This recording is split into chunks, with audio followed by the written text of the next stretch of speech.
Ako po pala ang iyong kaistorya na ginawa po akong isang tula para sa pag-ibig. Sana po ay iyong magustuhan. Marami pong salamat. Ang pag-ibig. Ang pag-ibig ay tulad ng isang bulaklak, nag-aalaga sa kanyang pagkakalikha, nagpapakita ng kanyang galing, at nagbibigay ng kasiyahan sa bawat isa.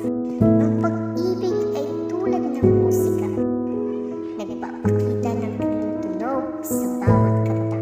Ang pag-ibig ay tulad ng isang ulap, nag-aalaga sa kanyang pagkakalikha, nagpapakita ng kanyang galing sa bawat panahon, at nagbibigay ng kasiyahan sa bawat isa.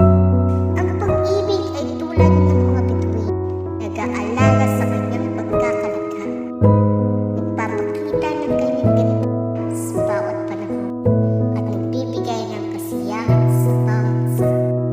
Ang pag-ibig ay tulad ng isang bulaklak, nag-aalaga sa kanyang pagkakalikha, nagpapakita ng kanyang ganda sa bawat panahon, at nagbibigay ng kasiyahan sa bawat isa.